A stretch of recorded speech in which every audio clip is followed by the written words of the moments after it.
All English Podcast. Hello, quick question for you. Have you ever watched a movie and thought, wait, why does this sound different from what I learned? Or maybe you've heard someone say, lorry, and someone else say, truck, and you thought, are these even the same language? If you've ever asked yourself, should I learn British English or American English? Or why does English change depending on who's speaking? Then this episode is for you. Welcome to All English Podcast, the podcast where English finally makes sense, without stress, without confusion, and without boring lessons. Today, we're diving into one of the most talked about topics in English learning: British English versus American English. Same language, different sounds, different words, and sometimes very different vibes. And here's the fun part. You won't just hear about the differences today. You'll actually listen to both accents side by side, one British voice, one American voice, so you can feel the difference, not just study it. Before we start, do me a quick favor. If you're learning English and you want to understand real conversations, make sure to follow or subscribe to All English Podcast so you don't miss the next episodes. All right, British English, American English. Let's hear them talk.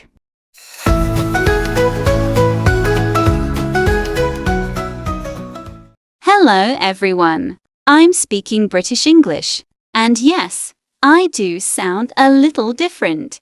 Hey, everyone. I'm American English. Same language, but trust me, we don't always do things the same way. That's very true. Learners often ask us, which English should I learn? And honestly, the answer is simpler than you think. Both are correct. You don't need to choose sides. You just need to understand the differences. Let's start with pronunciation, because that's what people usually notice first. Take the letter R, for example. In British English, we often don't pronounce the R at the end of words. We say, car, better, teacher. But the R is very soft, sometimes almost silent. In American English, we pronounce the R clearly. Car, better, teacher. That's why British English often sounds a bit softer, and sometimes more formal. And American English can sound stronger and more direct, which many learners find easier to copy. Neither is better. They're just different styles.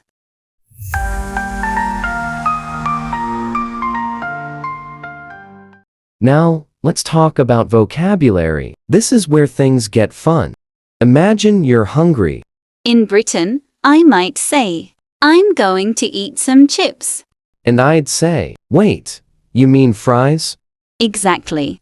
In British English, chips means fries.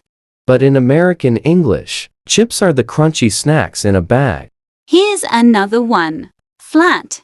In American English, that's an apartment. And what Americans call an elevator, we call a lift. Or truck in American English. Is a lorry in British English. Same object, different words. Sometimes it's not just vocabulary, it's the expressions.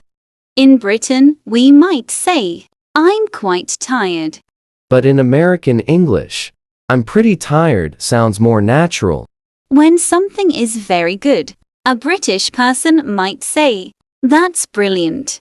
An American might say, that's awesome, or that's great. Different expressions, same feeling.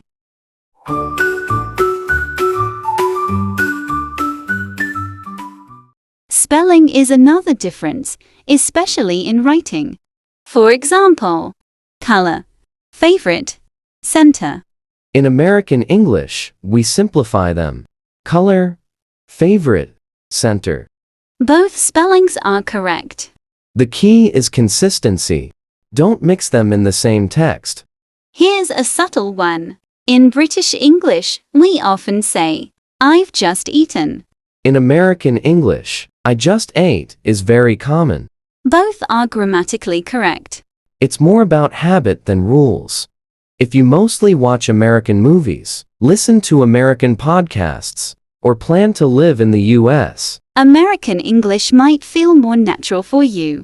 But if you love British culture, or you're preparing for exams like IELTS, British English is a great choice too.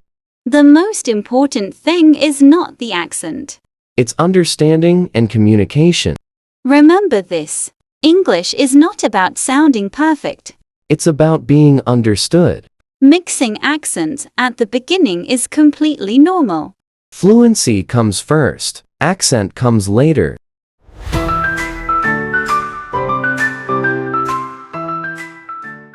Thank you for listening to All English Podcast. If you enjoyed this episode, don't forget to like, subscribe, and share it with other English learners. See you in the next episode.